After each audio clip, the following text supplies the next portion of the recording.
Hi, Hayden. Hi, Tatiana. It's so amazing to have you here today. And just a couple weeks ago, I attended your fantastic, brilliant session at the Reaches Intensive. It was so cool.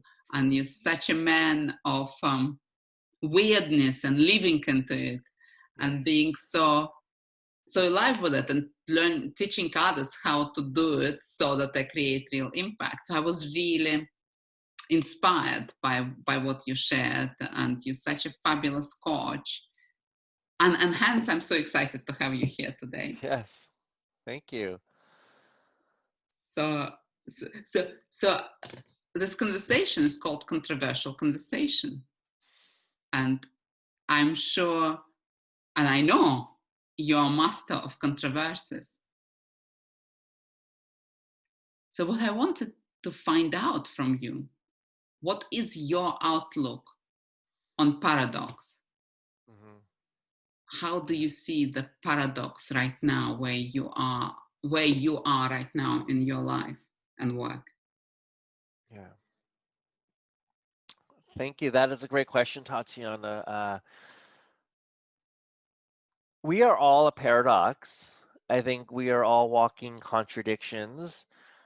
Um, and I see paradox as something that one people, including myself, need to identify what is the paradox within us, that walking contradiction. That's what makes us weird. But usually with our paradox, it's two polarities, right? There's two sides of us, and usually we tend to lean more on one side of the paradox, and we don't talk about the other side, right? Because there's an underlying fear about why we don't talk about that other side. But what I want to inspire and encourage people to do is actually, if you have the courage to actually talk about the other side of your paradox, right? Um, that's what makes you weird, and it takes a lot of vulnerability, but that's what will also help you connect with other people, because it gives other people permission to be weird and to be paradoxical and to be controversial and to be a walking contradiction. We are all by nature a walking contradiction, but we don't always embrace it. And what I've found is when you embrace it, it's liberating, it makes life more interesting and fun, and it, like I said, it attracts more people to you. It attracts your people, your people that also want permission to be weird themselves. So, does that answer your question? Your question, I don't remember what your question was. It was just about what is my paradox or Well, controversy. my question was, what is paradox to you right now? Okay, so yeah, that's how I define paradox. So oftentimes my train of thought is when I get asked a question like that, I define it in terms of what it is, and then how does that apply to me, right? So how my train of thinking is always like, all right, what is the information, and then how do I apply the information, right? Or I say knowledge and then implement knowledge. So my knowledge, I just shared with you how I define paradox, and implementing that knowledge earlier you mentioned counterintuitive truth. So yeah, for me, I think most people, think that I have it all together and I'm very confident and I am masterful at what I do, and it's fun being weird and wacky. The other side of me, though, is actually, sometimes I have concern or doubt or insecurity about, oh, am I being too weird or am I being too much? So it's this interesting dance within myself oftentimes where like I am very bold and I say the truth, but then a little bit of like right after I'm like, oh, I hope that wasn't too much. So there's that contradiction too, where I'm even encouraging people, inspiring people to be weird and be bold and be out there, but then after I do it, sometimes there's a little bit of insecurity of like, uh-oh, I hope that wasn't too much. But then I catch myself and then I reverse the thinking pretty fast. But that exists in me too. I think it's like that yin and yang, where it's like without if someone's going to be super confident, then it's going to come around at some point to have insecurity as well. But then resilience is the ability to bounce back to how you want to feel.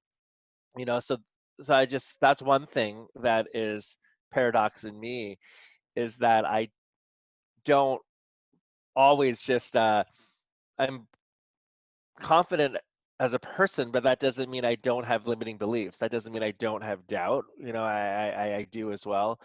And in the Enneagram, I'm a 3, which is an achiever, or the nickname is an achiever or a competitive achiever or the doer. So with 3s, we wrestle with issues of worth, self-worth, right? So I'm very action oriented and I'm goal oriented, and I'm pretty confident that whatever I want to do, I'm going to figure it out and I'm going to do it. Yeah. But then there's the self-worth side, where sometimes the self-worth part and the insecurity part that people don't know is that I might get wrapped up in achievement, that I think that the more I achieve, the more people like me, which is it's a vulnerable thing to say, but I want people to like me for who I am, not what I do. And sometimes because I'm so great at achieving, or at least I'm so great at appearing, like I'm achieving so much, that sometimes I don't, it's like, God, why do people like me? Because I want people to like me. Ultimately, deserving of love is what it's about. It's like, I am deserving of love for who I am, not what I do. So that, I think, saying that out loud and diving into the space of self-worth and sadness, because sometimes as an overachiever, there's sadness and loneliness, because I do outperform a lot of people. I mean, even in my coaching career, by definition, my master coach credential, there's only 1,100 master coaches in the world. There's only 400 in the United States. So already by definition, while an overachiever strives to separate him or herself from the crowd, it's lonely. Like, I don't know if any other master coaches, I mean, I have friends who are master coaches spread out over the country, but it's not like I can just go hang out with other master coaches for coffee down the street. I don't have any in my immediate friend circle. So that is definitely a paradox of success and achievement in me, is people see me as like confident and masterful, and I know what I'm doing. But then behind the scenes, there's loneliness, self-doubt, and then questioning worth as a person. Am I still worthy of love if you strip away all of my certificates and credentials and achievement? That's something that I don't talk about often, and a lot of overachievers don't often talk about that. But it's there. I know it's there because I've talked to them. you know. Wow. Wow, Hayden. Let me first of all acknowledge for modeling the vulnerability, because as you said initially, that about leaning, like that we all, like all of us are walking paradoxes, and there is part of us which we show very easily and part which we like to hide, and actually vulnerability is the one that connects us with other people. It really breaks through those initial biases of titles and appearances and how we come across. That's what makes it, kind of true, authentic connection. Yeah. I know it really well.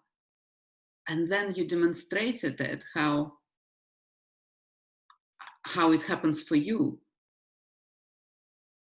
And it's just, this attachment to the achievements and to titles and to status as as confirmation of the worth. So many people are struggling with that. And what I've been thinking, when we tend to do that,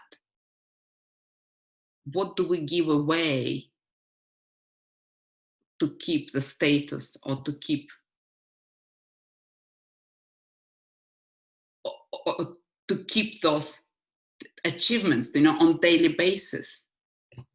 Yeah. So I'm wondering, Hayden, so when you are, as a free, driven by creating those achievements as armor of your appearance in the world, what do you give up when you chase those? Yeah, that's a really good question. What do I give up? I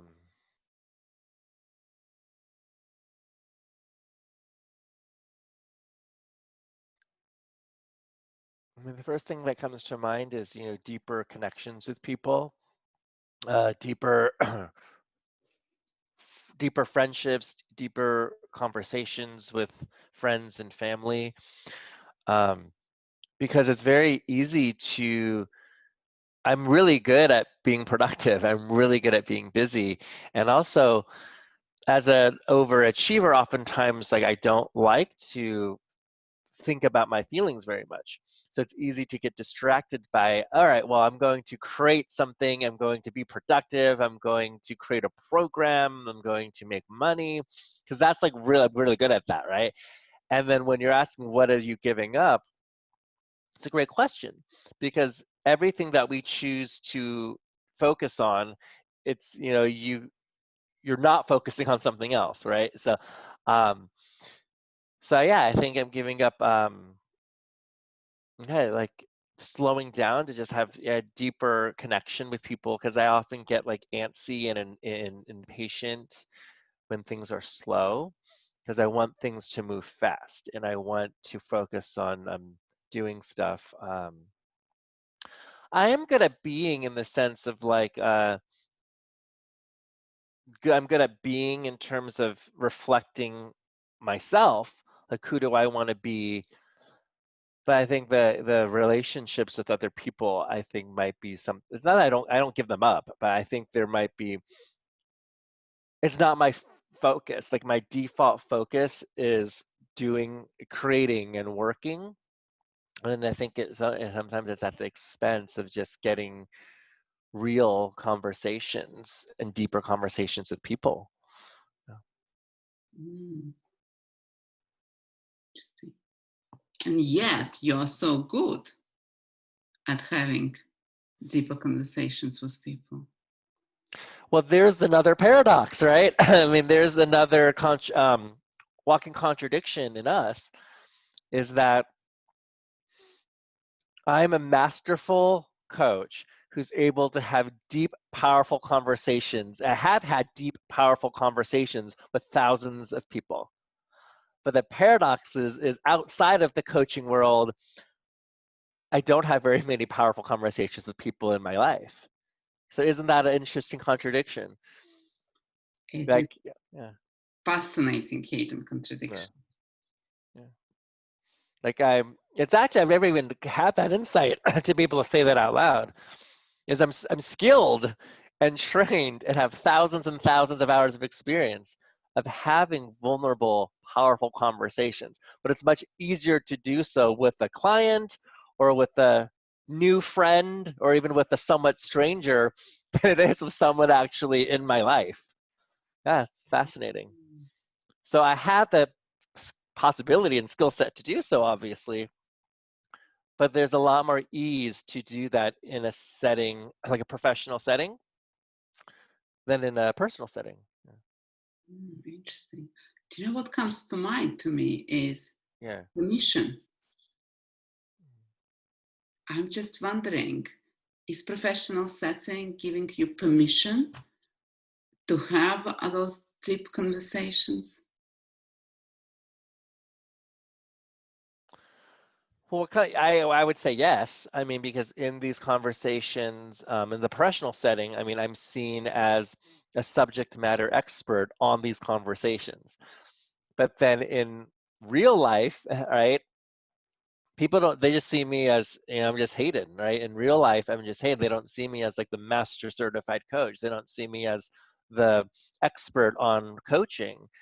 So I think that's an interesting, that there's another paradox too, is like in the professional world, I'm respected and revered and someone who has a lot of experience, but then in the real world, right, then I'm just like everyone else, right? There's nothing, but then there, that goes my limit, but there it goes back to my limiting belief, right? Of my worth comes from what I do. So my worth in the coaching world, I'm very confident because I know I've earned my place as one of the top coaches in the world. But then in the real world, it's like, oh, where do I fit in? It's harder to see where you fit in because in the real world, I'm just who I am, right?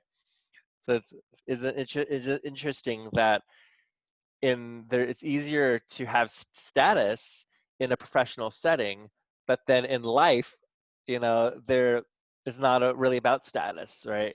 Or because I mean, in the real world, no one cares that I'm a master certified coach. No one cares that I've had thousands of hours of experience. No one cares that I've written a book about how to coach. So it's very interesting how and I think it's very common for threes, right? Because threes value that achievement and they value accomplishment. Um, so so is that, I think that's such a paradox, within Yes. me, you know. It's for sure is. And what's coming to me, Hayden, is so when it's kind of when this achievement, when you're taken out of professional setting, then you left with your own assessment of your self-worth. And in the spirit of paradox, what if I ask you quite controversial question? Mhm. So imagine as free, as a person with a lot of great certificates. What if all of those were banned? They disappeared. Mm. They're all gone. I mean, I never wish it to happen, but just imagine, the system collapse. It's all gone. Yeah, that's a great question. Well, I mean, the paper certificates, well, let me clarify. I mean, if the paper certificates are burned, it doesn't matter because I still have the intellectual capital and the knowledge and experience. But is that what you mean, that the actual papers are burned, or do you mean like all Well, of that life experience is taken away? oh no, nobody's taking away what you are. It's Okay. just what is taken is a confirmation of the status and the confirmation, like say by some magic wall, by some magic you appeared with all your knowledge in a completely different place where no one knows even what is coaching about. What's interesting that what just came to me as a great insight is even if you take away all of my certifications and achievement, what I'm most proud of actually is not the achievement itself. It's the person I am to have gotten those achievements. And that goes back to the being, right? The being of, yeah, I mean, like I said, I'm one of 1,100 coaches in the world to achieve my coaching credential. But yes, I'm proud of that. But what I'm actually really proud of is who I am as a person to have achieved that. Determined, resilient, dedicated, committed, hardworking. And those are things that you can't ever take away from me. And those are things that I am proud to stand in my being in my life, whether it's, professional setting or not. Because that's a really good insight in terms of even how I show up outside of my coaching world. You can never take away the fact that I am in every area of my life. I'm a dedicated person. I'm a committed person. I am, a hardworking person. And that is something I'm proud of, whether it has to do with coaching or helping my friend move their house or helping my mom with figuring out her computer, which has been happening a lot lately. Oh, and actually, and then when it comes to talking to your family and your I have an older sister and my parents. It's funny how quickly when you deal with family, status just gets ripped away, right? No one cares in your family what you've achieved. You become the little brother once again. You become the, so I think that's a very interesting paradox and controversy, or a paradox and contradiction too, is no matter how old we are and what we've achieved in our life, no one better than your family to quickly remind you of your status, which is always like, in my case, the youngest person in the family is no one like family to remind you, hey, don't ever get your head too big because you're always going to be the little brother. Mm. But even with that, but like I was saying, but even with that, I'm being the little brother and being, the youngest one in my family. My being of being dedicated and committed and a hardworking person is still something I can bring with me and proud of. It has nothing to do with my certifications Mm. or credentials. Yeah, Yeah.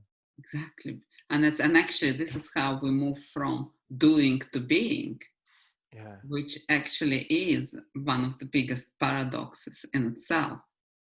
Yeah.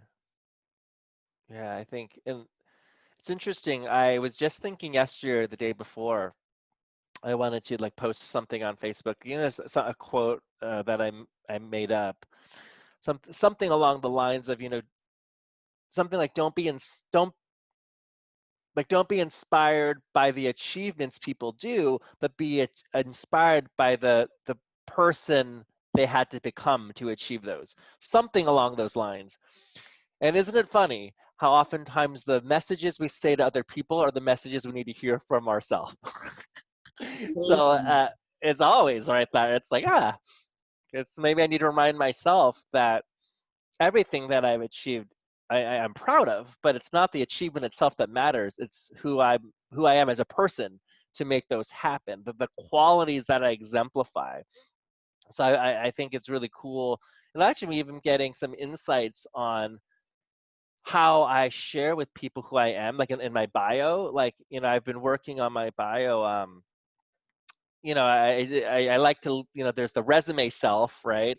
So that I have that on my bio, but in my bio, I actually don't talk about I talk about being weird and quirky, but I don't talk about other qualities in myself that I'm very proud of. Like I'm bold, I'm brave, I'm courageous, but I'm also caring and sensitive and empathetic, which there's another contradiction, which I just realized too, is as you've seen before, like I can be very bold and controversial and call people out on their BS, and I can be very tough on people, yet a second later I can be very soft and sensitive and empathetic and caring. So there's that other paradox within me too.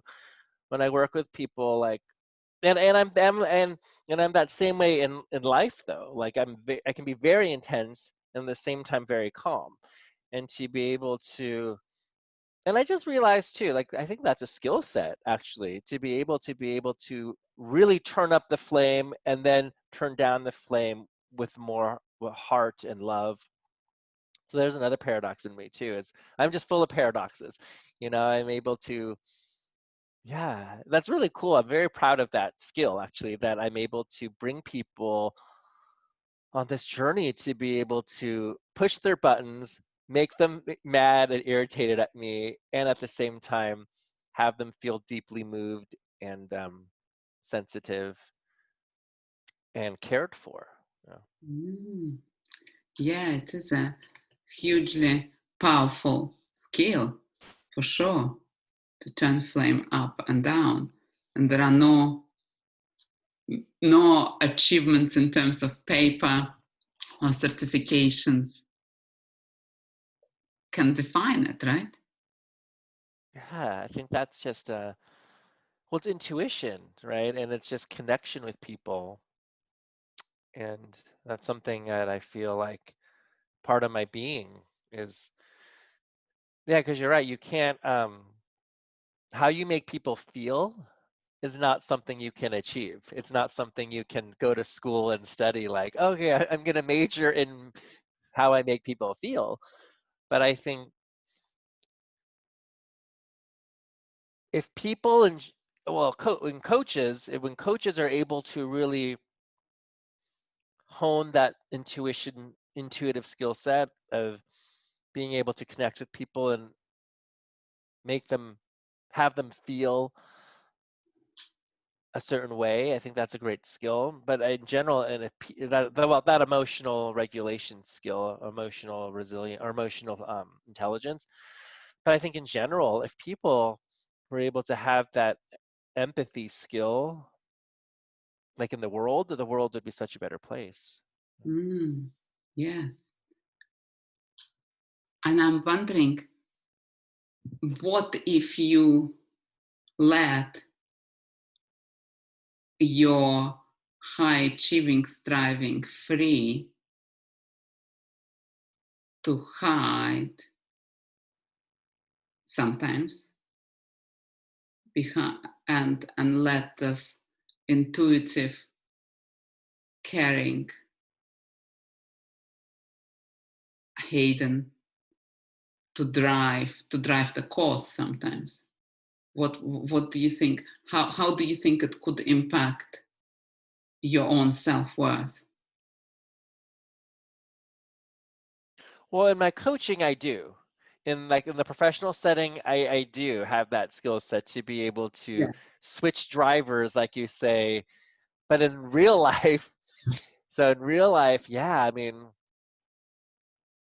I'm working on that. It's harder, but yeah, in real life, to be able to just connect better with people and with friends and family, just because, right? Not having anything to do with doing or worth or achievement, just connecting with people just for the sake of human connection. And Yeah. yeah, I think that would be really great.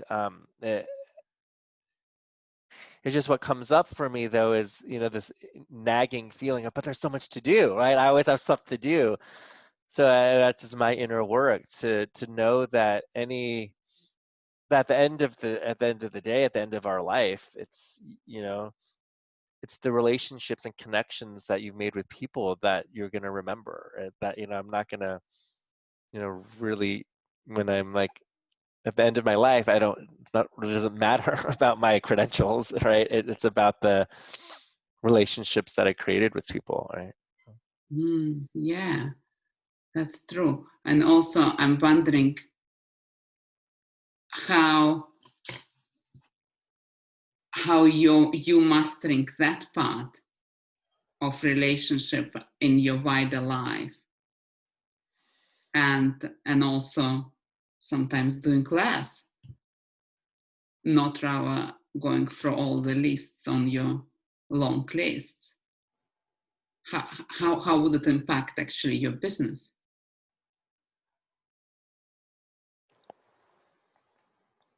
Well, I think it could only improve my business because I'll be just more of a whole person, I think more present, but more whole, more energy. I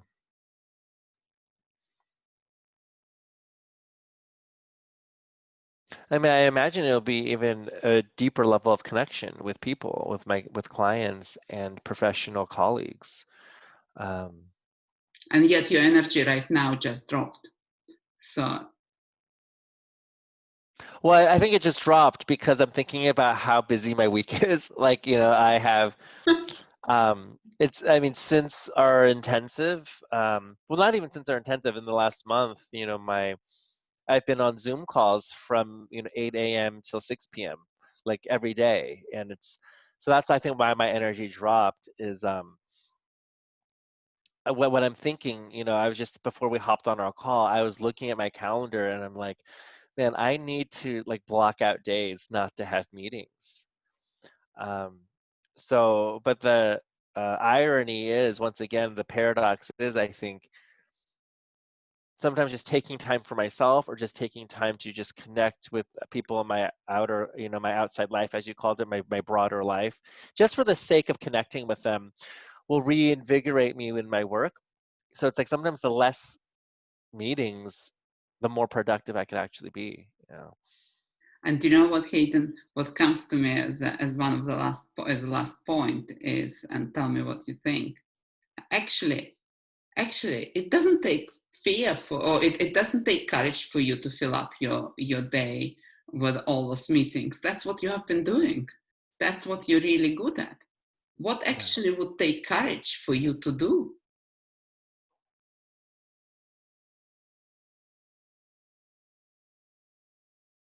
Well, what I've been playing with is like Fridays to have the whole day off, like no meetings, and just take time to actually write actually, because I've been writing my book, or I started writing my book, and then it's been a year since I've wrote my book. But that's very important to me. But that is edgy to block out a whole day on Fridays, not to just work, to not have meetings, and to just focus on writing and creating, which I think will feel really good. It'll feel nurturing, it'll feel fulfilling, and it's exciting too. Very exciting to see that project move forward. But it's edgy because emails will come in. Then do I answer that email right away? Like all this stuff. And then when I get messages from like my family on WhatsApp. It's, oh, if it's during my time of working on myself on Fridays and working on my book, do I answer them or do I not? So that's what's coming up for me is I'm so good at taking action. I'm so good at getting things done. But that would be so. I mean, a few years ago though, I did stop working on weekends, which has been nice. So it's been done before.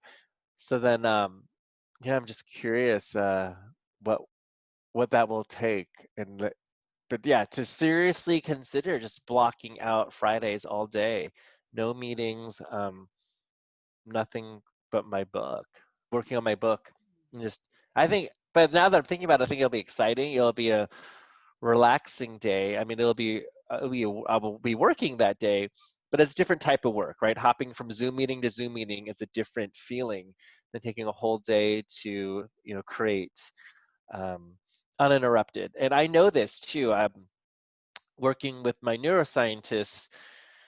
They actually talk about how important it is for deep work, right? To have like 4 hours of uninterrupted time to focus on something. That's when you just do the best work. And then the studies have shown the most happy people are writers. Actually, the writers who take the time to, that stereotype of the writers that go to the mountains in the cabin for 2 weeks and all they do is write. The studies have shown they are the most fulfilled, because they do their best work. They uninterrupted from everything else. And I think I want more of that in my life. And I haven't really done that before. So I think that's the next evolution as well. So I'm excited to have that. I'll start, to dedicate that time, and I'm excited to see how that actually it will improve my work with my clients Monday through Thursday, and how it will improve my conversations and relationships with my close friends and family. I think it will, to take that time for myself and to just work on a passionate project for me. I think I will feel like really excited to talk about that with. It'll be a great conversation starter to have those deeper, interesting conversations with my friends and family that I said I've been missing, recently.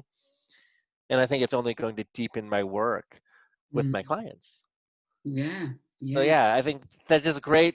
That was a great catch. Like for me to fill my calendars is easy. That's not that, but then to not fill my calendar is what's scary. So that's what would be my next step. Yeah. Because that would take courage. And it's Yeah. exactly the moment between excitement and courage. So, Yeah. and then Hayden, I challenge you one thing. Can you take 2 hours a week doing nothing? Nothing. Well, I do that on weekends, but let me clarify. So define nothing, because this is actually really funny. This is another thing that I know. Like we all know, we have as coaches, we know all this stuff, but whether or not we do it is a different story, right? But Right? there's a paradox in it, Yeah, And that's another paradox. Yeah, actually, a great paradox. I was just, once again, in my neuroscience class, we talking about the brain needs time for nothing. Like, there's the external attention network and the internal attention network. External is, I'm great at that, or do all this stuff, but the internal, doing nothing, it stimulates a different part of our brain. So I know this too. In fact, I challenge my clients to even just do nothing. But my clarifying question is 2 hours of nothing, like not even, like not reading, not on the phone. Like, can you define what nothing means to you? Because, there's a distinction, right, between relaxing and downtime and doing nothing. So can you tell me, how do you envision nothing? so nothing, if it's walking but without purpose, just walking, not exercise walking, just like walking being led by your breath, or nothing, even not looking for insights on purpose, not writing down the insights, because as coaches, the paradox is, well, I know it for myself, I'm so addicted to insights and I love them so much that I would be searching in books and and for me it feels like nothing, but I know it is not nothing, because it's a pursuit, it's striving. It's basically separating from that striving.